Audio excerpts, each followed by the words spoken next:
Olá, sou Luiz Augusto.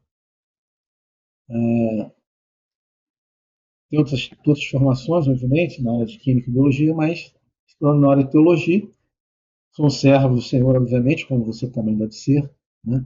E eu vim aqui preocupado de certas abordagens, né, que alguns irmãos estão fazendo em relação às pessoas que estão no mundo e que nós estamos tentando trazê-los para a casa de Deus.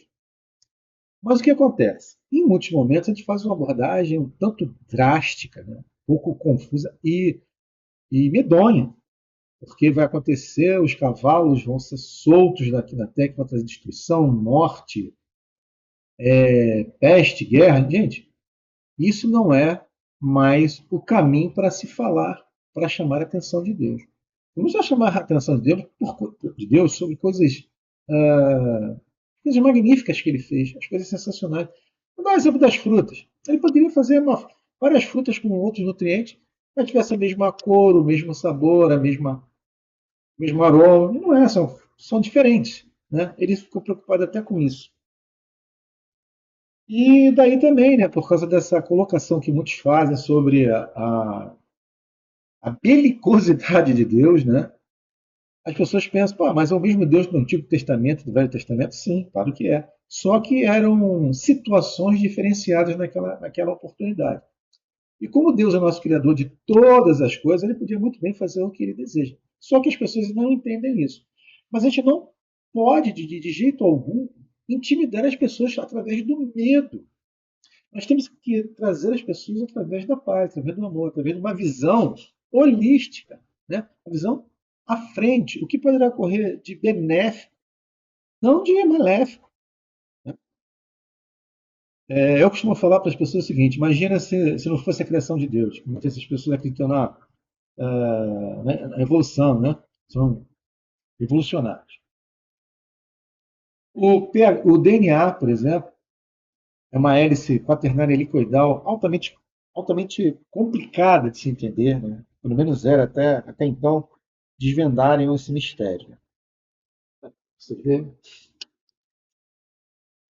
quaternária helicoidal, deixa eu focar, focou, né? Inúmeros nucleotídeos juntos para poder fazer, né, a função que ela foi criada, né? E aí eu digo o seguinte: os matemáticos falam que aconteceu um evento levado à centésima potência é praticamente impossível. Imagina elevado a 200. É a mesma coisa que pegar um número de 0 a 9, botar numa caixa e tirar esses números certinho na ordem, 0 a 9 de uma primeira vez.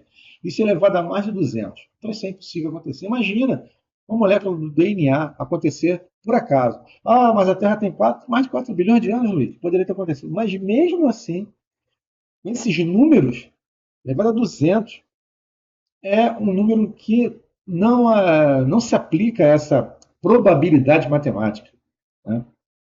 E outras coisas também.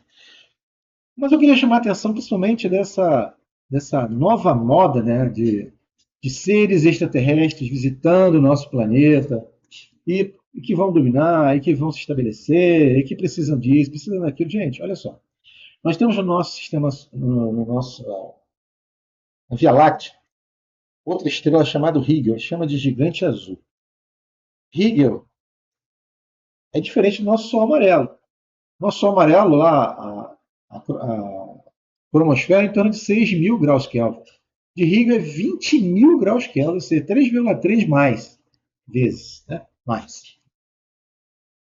Então você acha que se tivesse um ser naquela redondeza de Rigel, será que ele estaria acostumado com o comprimento de onda e o calor da nossa luz solar amarela e com o oxigênio, um gás altamente oxidante que nós usamos para sobreviver? Nós fomos criados para usar oxigênio, para oxidar os elementos, né? Depois ter um craqueamento das proteínas e nós absorvemos lá os aminoácidos para produzir uma nova proteína que a gente precisa. Será que isso ia acontecer com ele? E o gás? Será que eles poderiam respirar oxigênio? Vou dar um exemplo. Aqui mesmo na Terra, se você for em grandes profundidades, 5, 6 mil metros, existem fumarolas. Tem seres lá metanogênicos, que pegam o metano para quebrar, para pegar energia. Se estivessem no mesmo nível do mar que estamos, sem estar essas grandes profundidades, eles não existiriam. Pensamento análogo para teóricas criaturas que estão fora do planeta e que podem querer, por acaso, fazer amizade, dominância, seja lá o que for, o intuito desses seres, né? Teve um grande físico chamado Fermi, ele é italiano. Tem até um elemento que me chama Fermi em memória dele. E ele fez uma analogia simples, mas muito bem centrada. Se nós temos bilhões de galáxias, bilhões de estrelas em cada galáxia, será que nem por acaso, ou mesmo sem querer, nós não teríamos já esbarrado com um ser extraterrestre por aí? Né? Ah, mas e os discos voadores que estão aparecendo? Uns dizem que são drones, outros dizem que são discos voadores. Gente, Ezequiel fala que existem milhares de carros de Deus andando pela Terra com querubins em suas rodas, observando o que está acontecendo no planeta. Né? Uma estrutura de elétron, é uma ligadura entre ouro e prata, altamente energético. Né? Então a gente tem que ficar um pouco mais atencioso o que fala a Bíblia. Entre irmãos, obviamente, a gente pode falar da Bíblia, que nós estaremos prontos para escutar e fazer uma análise. Né? Agora, quantas criaturas, nossos irmãos, ainda não estão dentro de uma organização cristã, que não professam a palavra de Deus, que acham que isso é até a história da carochinha, nós precisamos ter muito cuidado com esses assuntos. E ter sempre em mão, não só a Bíblia, porque se você falar também de uma pessoa que não é irmão, que não está dentro da organização, e Deus, e você falar de uma hora para ele sobre a Bíblia, sua Bíblia, Bíblia, Bíblia, sabe o que ele vai achar? Ele vai achar uma coisa enfadonha e nunca mais vai querer conversar com você. A grande verdade é essa. Nós temos que ter sapiência ao falar, nós temos que ter, como diz na gíria, jogo de cintura para poder falar com as pessoas e trazê-las para o lado de Deus. Né? Não levantar cada vez mais dúvidas quanto à credulidade, se Deus é belicoso, se Deus não é, na realidade, esse Deus maravilhoso que fala que nós sabemos que é. Mas nós precisamos ter em nossa bagagem cultural essas informações também, para que a gente possa, de uma forma bem cuidadosa e focal, falar sobre os assuntos de Deus. Bom, eu tenho esse livro aqui, Deus é Fiel. E você? As pessoas que vão botar no carro, Deus é fiel. Né? Claro, obviamente, Deus é fiel. Talvez nós é que não sejamos, não é? Mas eu não estou aqui para vender o livro, gente. Eu botei esse livro aqui, mostrei, porque algumas citações do meu estudo estão nesse livro. Tanto é que eu nem vou falar onde obter, preço, essas coisas, porque senão algumas pessoas que não são, né, irmãos da igreja e tal, vão pensar que isso aí é mais uma propaganda para vender livro. Pelo amor de Deus. Eu quero chamar atenção para esse aspecto. Eu uso a ciência a meu favor para falar da existência de Deus, da sua inteligência, da sua onisciência, da sua onipresença, da sua onipotência. Né? Então é isso que eu uso a ciência para isso. Através desses moldes científicos, né? Os fenômenos que nós sabemos e que, teoricamente, não poderiam ocorrer do nada. Então, eu venho falar com vocês hoje, nosso primeiro encontro, nosso primeiro bate-papo. Tenho muito prazer em estar falando sobre isso e mostrando aqui essas estrelas, né? Esse caso aqui é a estrela azul que eu falei, né? Rigel. Acho que não está bem focadinho. Né? A azul Rigel, que ela é bem maior que o Sol e que não tem essa luz amarela, nem o comprimento de onda que a gente recebe aqui no nosso planeta. Né? Obviamente nós temos mecanismos também para nos proteger. Será que os outros planetas têm mecanismos para proteger aquela alta temperatura de Rigel ou outro planeta qualquer, outra estrela qualquer que esteja emitindo? Nós temos a camada de ozônio para evitar as radiações ultravioletas, né? Que é as RUFs, e nós temos também a magnetosfera para evitar material eletromagnético de pequena monta de onda para não penetrar no nosso DNA e nós termos, perdão, uma mutação, né? E gerar uma série de infortúnios em relação à nossa vida. Então, gente, esse primeiro papo é para que nós possamos ter atenção a esse contato com as pessoas que não estão na igreja, que não estão numa organização religiosa, né? Que nós sabemos muito bem que, pelas evidências, o fim está próximo. Mas até nisso nós temos que prestar muita atenção. As pessoas falam, até no final dos tempos vai ter guerras, vulcões, erupções, terremotos. Gente, isso acontece desde que o mundo é mundo. Mas nós temos que ver as evidências e o que ele falou em relação até certos pontos do planeta. Né? Por exemplo, esse cavaleiro que vai trazer a peste. Gente, os romanos até antes deles já traziam a peste. Eles pegavam peças anatômicas né, dos mortos, né? As batalhas extremamente cruentas, né? E jogavam para dentro da cidade.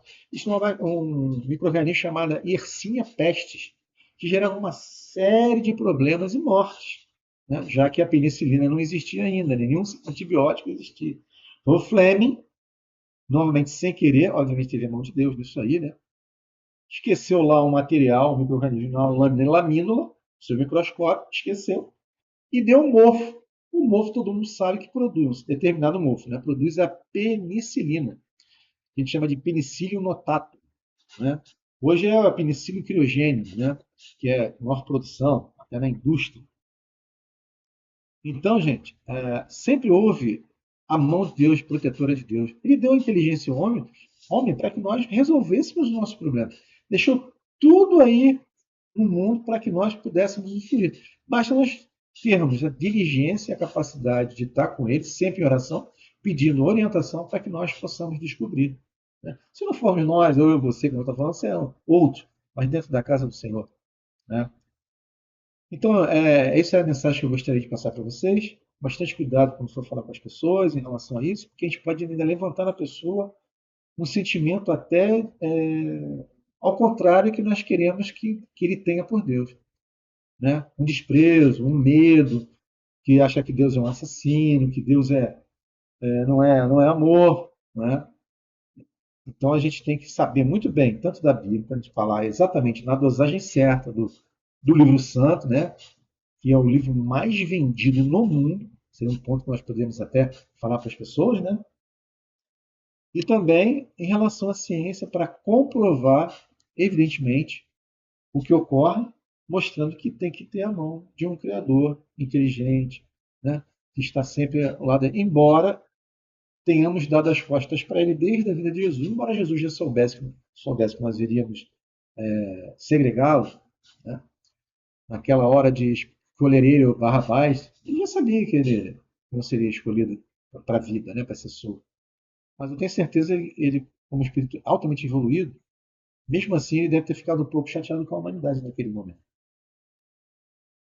Mas, né, ele sabia da missão difícil dele aqui no planeta, o que ele ia passar, uma coisa muito atroz, cruenta, terrível, e ele não deixou de fazer, porque o pai determinou.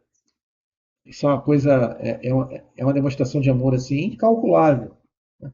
Isso que a gente tem que mostrar para as pessoas, mostrar as evidências que existem em Deus, que existe Deus e existem Deus e Jesus Cristo, que também é um outro Deus, seus santos anjos, né, operando, e que em um futuro bem próximo estarão novamente aqui na Terra para colocar uma ordem, um governo que seja realmente digno, preste atenção a todas as outras pessoas de uma forma igual, né?